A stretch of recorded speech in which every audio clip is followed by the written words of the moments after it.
Assalamualaikum warahmatullahi wabarakatuh. Halo semua. Pada kesempatan kali ini kita akan belajar the next chapter, bab berikutnya, yaitu tentang daily activity. Berkaitan dengan daily activity, maka kita akan membahas terkait jenis tenses, ya.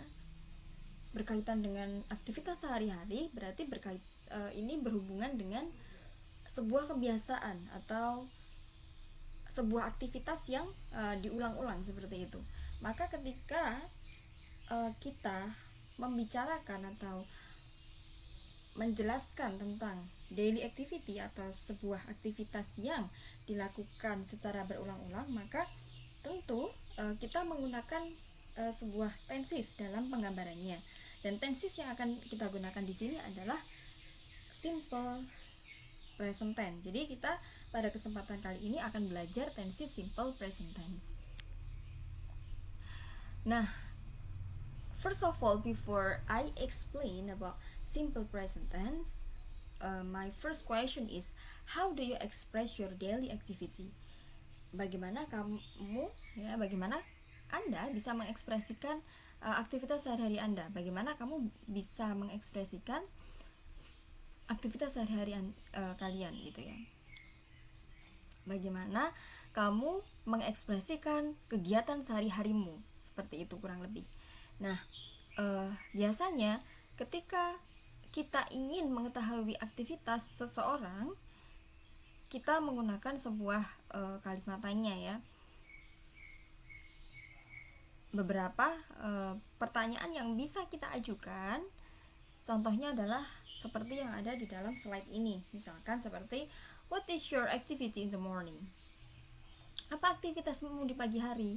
Nah, biasanya ketika bertanya tentang aktivitas seseorang pada waktu tertentu, itu cenderung bahwa seseorang tersebut melakukan hal itu pada waktu tertentu dan bersifat berulang atau sebuah kebiasaan. Jadi apa yang dilakukan olehmu atau oleh seseorang setiap pagi, berarti itu adalah sebuah rutinitas atau sebuah kebiasaan. Or kita juga bisa bertanya, what do you do in the afternoon? Apa yang kamu kerjakan? Apa aktivitasmu di siang hari?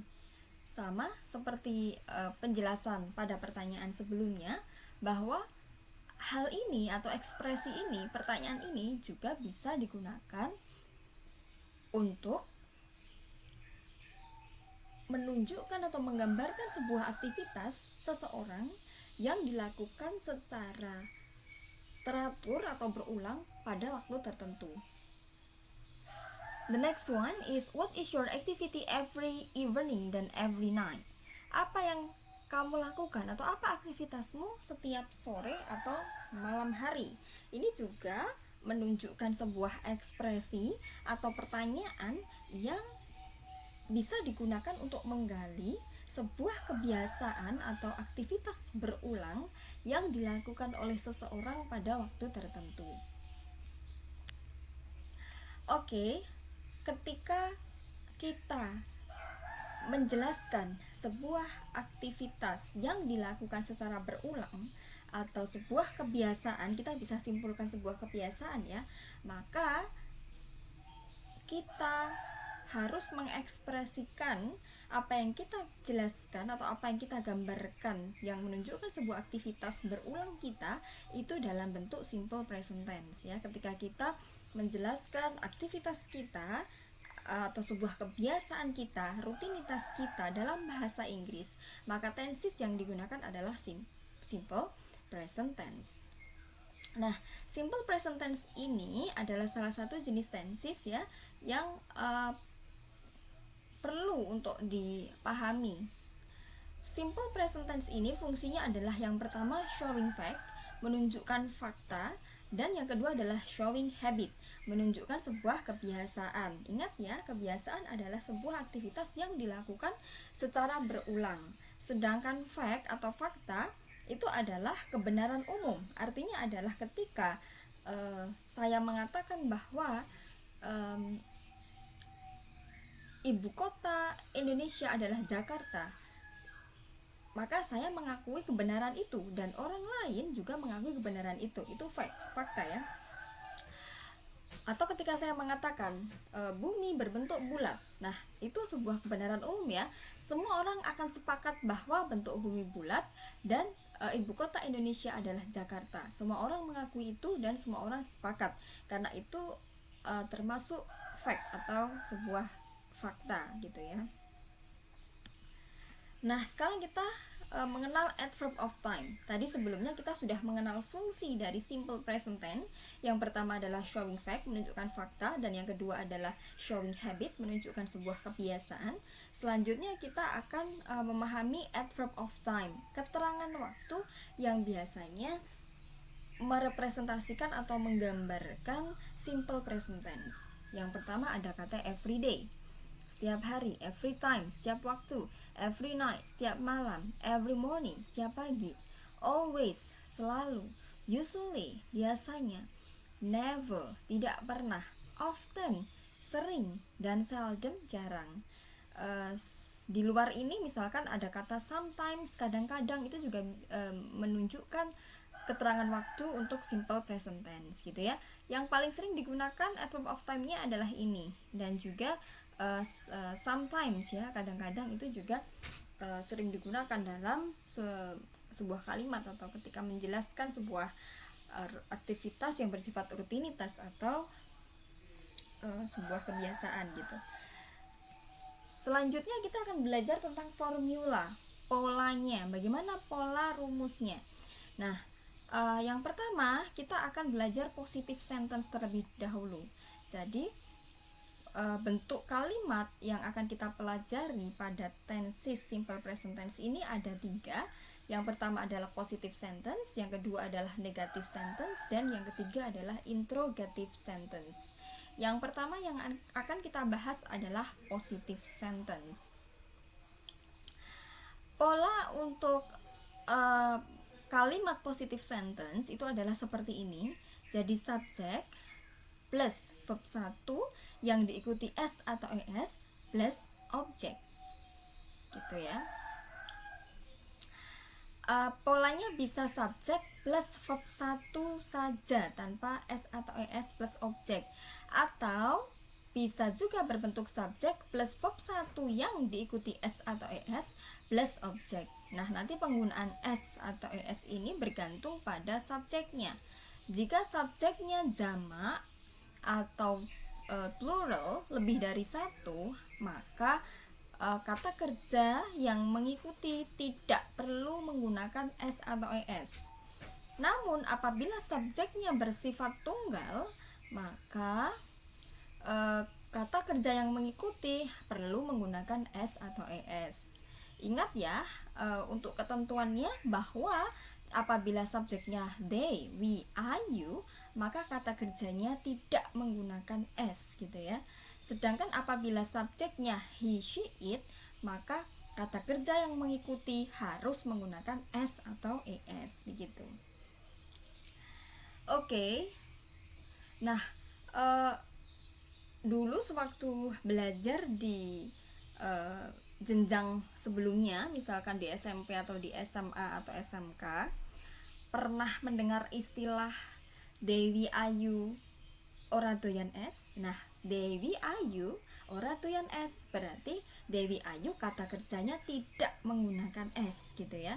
Itu adalah sebuah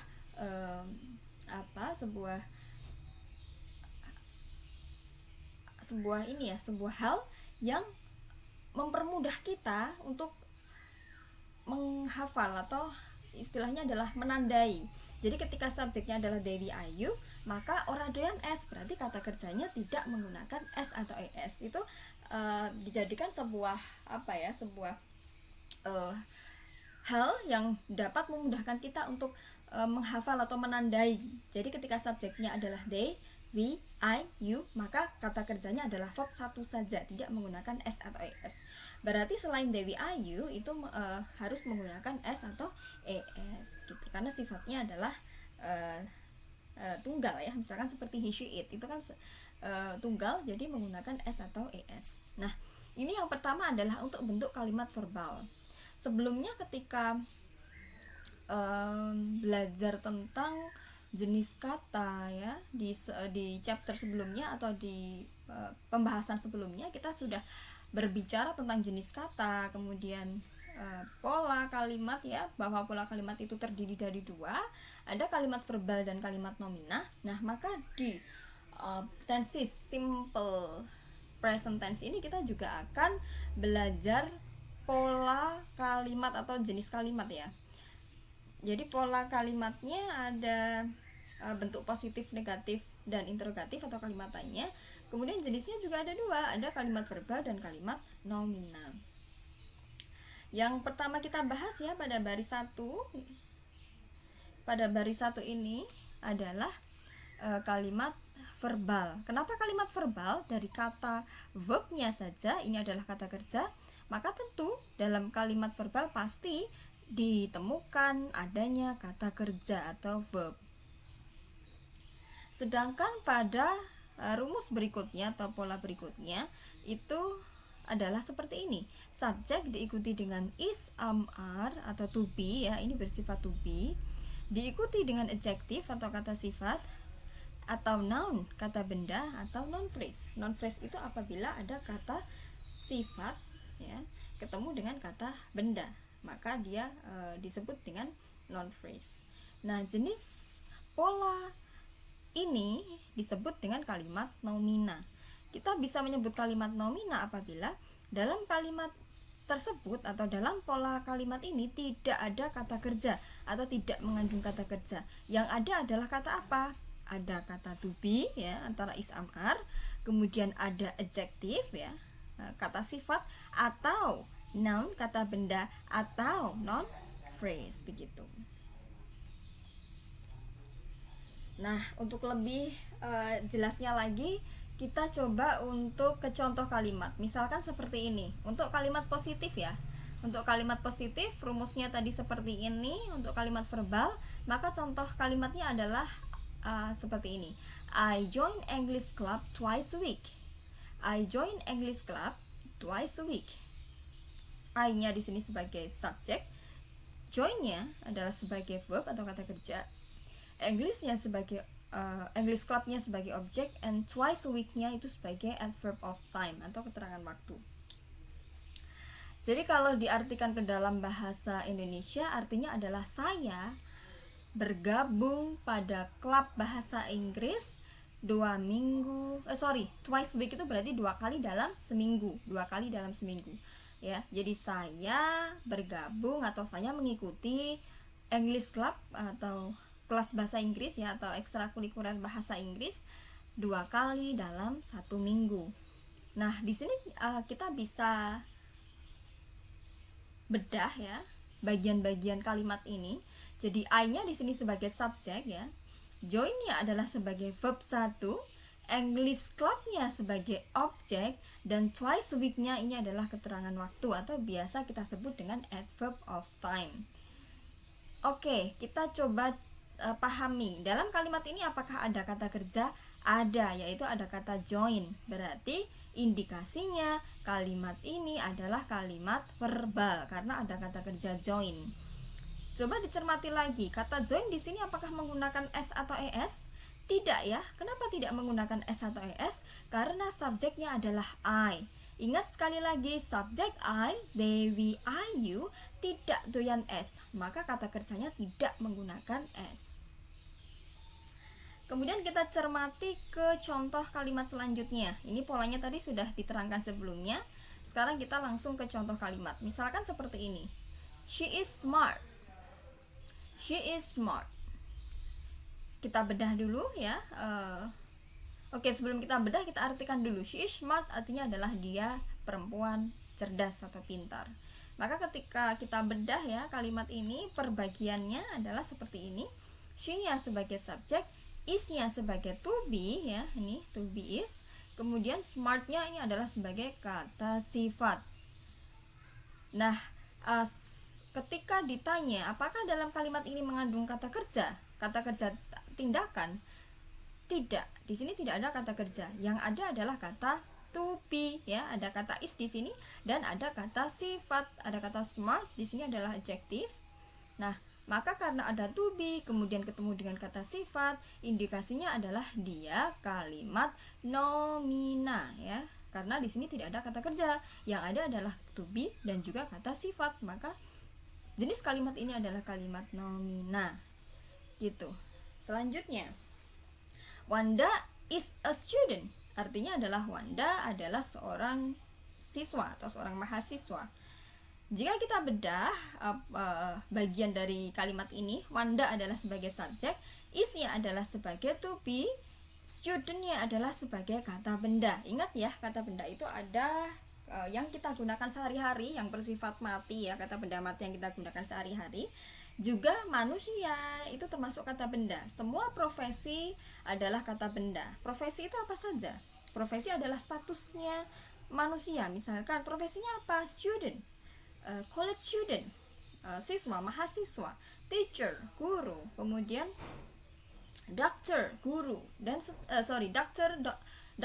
dokter, kemudian nurse, perawat, dan seterusnya. Nah, semua profesi manusia itu tergolong kata benda. Maka student di sini adalah kata benda. Jika diamati dalam kalimat ini apakah mengandung kata kerja? Tidak ya. Tidak ya, dalam kalimat ini tidak mengandung kata kerja. Karena yang ada adalah kata to be ketemu dengan kata benda. Maka indikasinya adalah kalimat nomina. Selanjutnya, contoh kalimat selanjutnya, Manda is a new student. Manda adalah seorang siswa baru atau mahasiswa baru. Nah, kita perhatikan jika kita bedah kalimat ini ya, pola bagian kalimat ini, maka Manda berposisi sebagai subjek, is-nya adalah sebagai to be ya. Kemudian new-nya adalah sebagai adjektif ya, kata sifat. Kemudian student-nya adalah sebagai kata benda. Ingat ya, new-nya adalah kata sifat, student-nya adalah kata benda. Apabila ada kata sifat, adjektif ya, new di sini adjektif, ketemu dengan student, kata benda, maka dia adalah noun phrase. Jadi noun phrase itu apabila ada adjektif ketemu dengan kata benda, dia disebut dengan noun phrase. Oke, selanjutnya saya mau perjelas lagi di sini ya, di pola kalimat nomina setelah subjek ketemu dengan to be. To be-nya adalah antara bentuk is, am, atau are. Nah, penggunaan is, am, are sudah paham ya. Jadi is itu digunakan apabila subjeknya he, she, it. Am itu digunakan apabila subjeknya I, dan are itu digunakan apabila subjeknya they, we, you. Sampai di sini paham ya?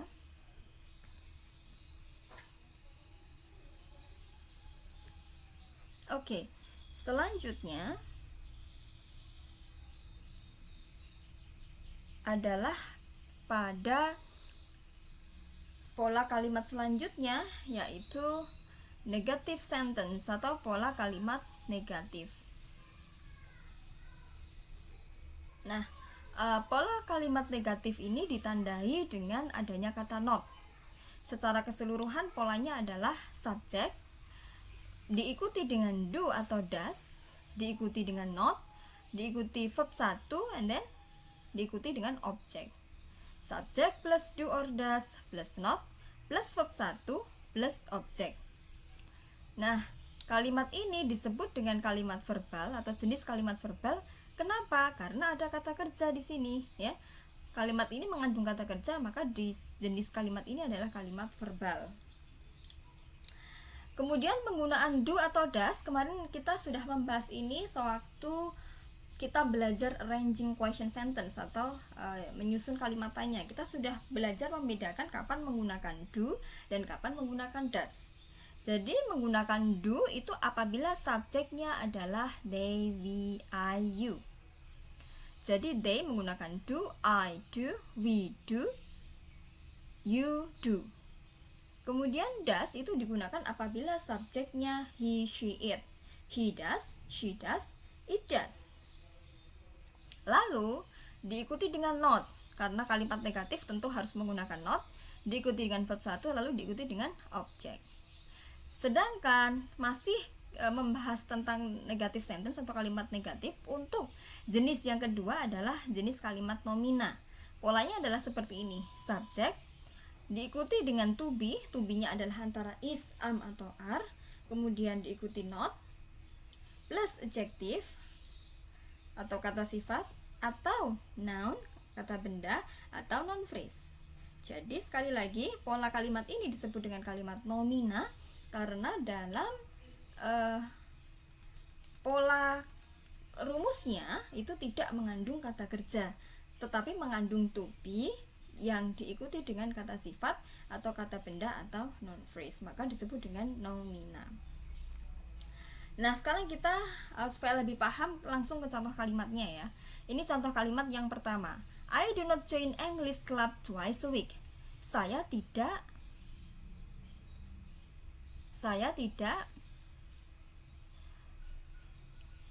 bergabung klub bahasa Inggris, atau saya tidak mengikuti kelompok bahasa Inggris atau klub bahasa Inggris 2 kali dalam seminggu. Nah, jika kita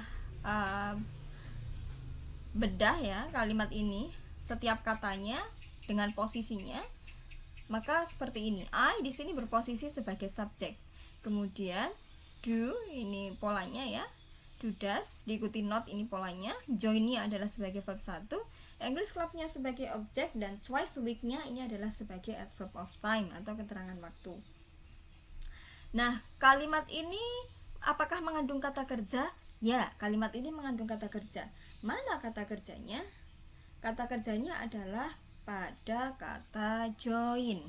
Di sini ada kata join, artinya adalah mengikuti atau bergabung, termasuk ke dalam kata kerja. Maka jenis kata ini adalah kalimat verbal karena terdapat kata kerja join. Begitu ya. Kemudian di sini ada kata not, maka otomatis dia tipe kalimatnya atau pola kalimatnya adalah negatif. Sampai sini paham ya? Oke, jika paham sekarang kita ke pola yang kedua.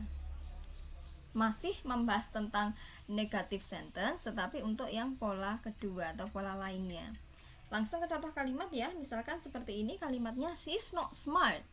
Dia perempuan tidak cerdas. Nah, berarti kalau kita bedah per kata dalam kalimat ini, she-nya berposisi sebagai subjek, is-nya adalah sebagai to be, rumus ya. Not-nya juga rumus, di sini pola. Smart-nya adalah adjektif atau kata sifat. Maka kalimat ini apakah ada kata kerjanya? Tidak. Lalu apa yang ada atau apa yang dikandung dalam kalimat ini? Dalam kalimat ini adalah terdapat kata is, kemudian diikuti dengan kata smart ya. Is ini adalah to be, smart adalah kata sifat. Maka apabila ada to be ketemu dengan kata sifat, entah itu di sini di sisipi atau diikuti dengan kata not sebelumnya, maka dia termasuk kalimat nomina ya. Karena dalam kalimat ini ada to be, ada kata sifat, maka indikasinya adalah nomina. Kemudian contoh selanjutnya, Wanda is not a student. Wanda bukan seorang siswa atau bukan seorang mahasiswa. Nah, jika kita bedah per kata, maka Wanda di sini berposisi sebagai subjek, is-nya adalah berposisi sebagai to be, not-nya ini pola ya. Kemudian student-nya ini adalah noun atau kata benda. Nah, kalimat ini tidak mengandung kata kerja, tetapi mengandung to be dan juga kata benda. Maka indikasinya adalah kalimat nomina.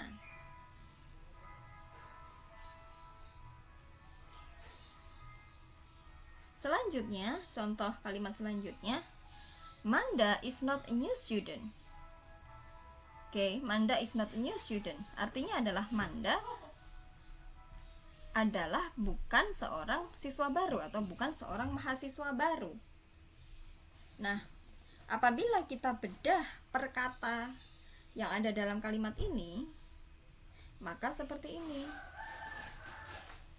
Manda ini berposisi sebagai subjek, kemudian is-nya di sini berposisi sebagai to be, not-nya adalah rumusnya ya. New di sini sebagai kata sifat, Student adalah sebagai noun, kata benda. Apabila ada kata sifat ketemu dengan kata benda, maka dia namanya adalah noun phrase. Nah, dalam kalimat ini mengandung apa? Mengandung to be, ya, to be. Kemudian ketemu dengan noun phrase. Maka noun phrase ya, maka indikasinya adalah kalimat nomina. Sampai di sini paham ya? Nah, sekarang yang pola ketiga yaitu kalimat interrogatif atau interrogative sentence, kalimat tanya. Polanya adalah seperti ini. Ya, dudasnya tadi kalau di kalimat positif kan subjek plus verb 1 ya.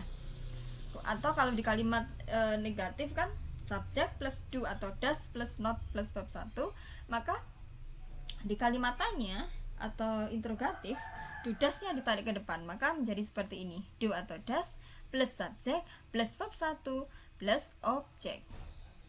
Nah, kalimat ini disebut dengan kalimat verbal karena dalam pola ini ya, pola kalimat ini terdapat verb 1 atau kata kerja, maka dia adalah jenis kalimat verbal. Sedangkan pada pola yang kedua ya, pada pola yang kedua itu polanya adalah seperti ini. To be, kemudian diikuti dengan is, am, are, diikuti dengan to be ya, to be itu isinya adalah antara is, am, are, pilih salah satu ya, tergantung nanti pola kalimatnya. Diikuti dengan subjek, kemudian diikuti dengan adjektif, kata sifat, atau diikuti dengan kata benda, atau diikuti dengan noun phrase, kata sifat ketemu dengan kata benda. Nah, apabila to be di awal diikuti dengan subjek lalu ketemu dengan kata sifat atau kata benda atau noun phrase, maka dia adalah bentuk atau jenis kalimat nomina. Ingat ya, kalimat nomina itu apabila dalam pola kalimat tersebut tidak mengandung kata kerja, tapi mengandung apa? Mengandung to be ya, diikuti dengan salah satu antara ini. Ya, seperti itu. Nah, supaya lebih paham kita langsung ke contoh kalimat. Contoh kalimatnya adalah seperti ini. Do you join English club twice a week?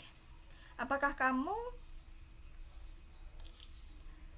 mengikuti klub bahasa Inggris 2 kali dalam seminggu?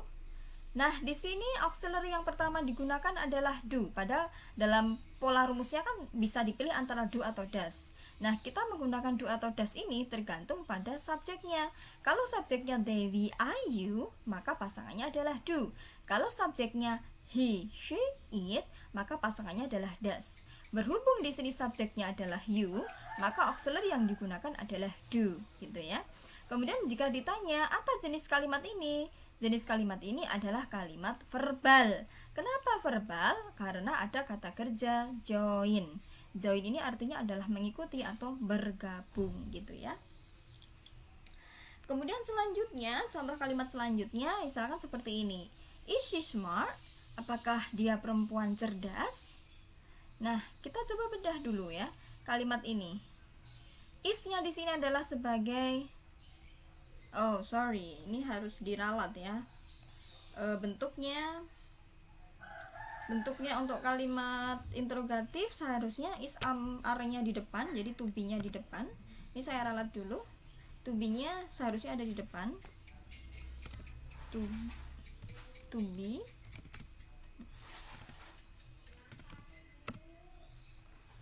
To be ya. Is, am, are. Antara is, am, are. Kemudian diikuti dengan not. Kemudian diikuti dengan adjektif atau kata sifat, atau noun, kata benda, atau noun phrase, kata sifat ketemu dengan kata benda. Nah, seperti ini polanya. Oke, polanya adalah seperti ini. To be, kemudian di awal ya, to be di awal, is, am, are, diikuti dengan not. Tidak perlu ada not ya. Not ini apabila nanti dia kalimatnya negatif, interrogatif atau kalimat tanya bentuk negatif boleh. Tapi di sini kita fokuskan ke positif aja dulu. Jika apabila bentuknya positif, maka jika bentuknya positif, bentuknya Ya, jika apabila pola kalimatnya positif maka tidak perlu menggunakan not. Jadi polanya jadi seperti ini. To be yang isinya adalah is atau am atau are. Kemudian diikuti dengan adjektif atau kata sifat. Oke. To be diikuti dengan subjek.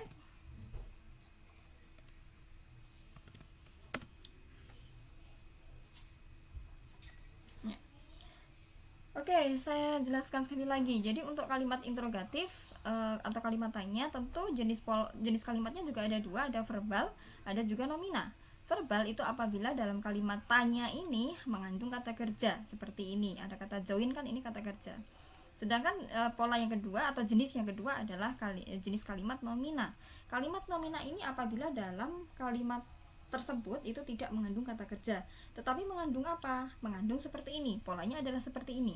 To be-nya isinya antara is atau am atau are, kemudian diikuti dengan subjek, diikuti dengan adjektif atau kata sifat, atau noun, kata benda, atau noun phrase. Noun phrase itu kata sifat ketemu dengan kata benda.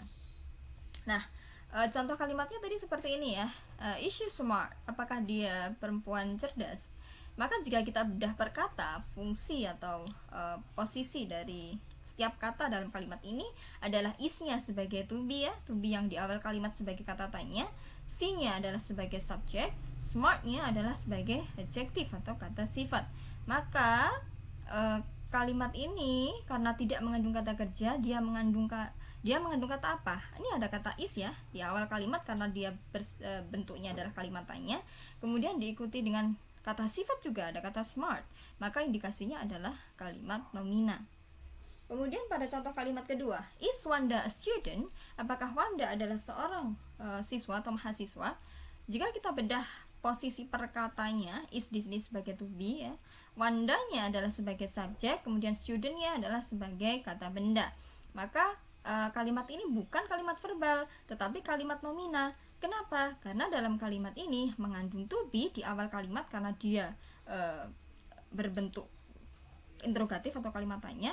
Kemudian terdapat juga kata benda, ada kata student di situ, maka indikasinya adalah nomina, kalimat nomina.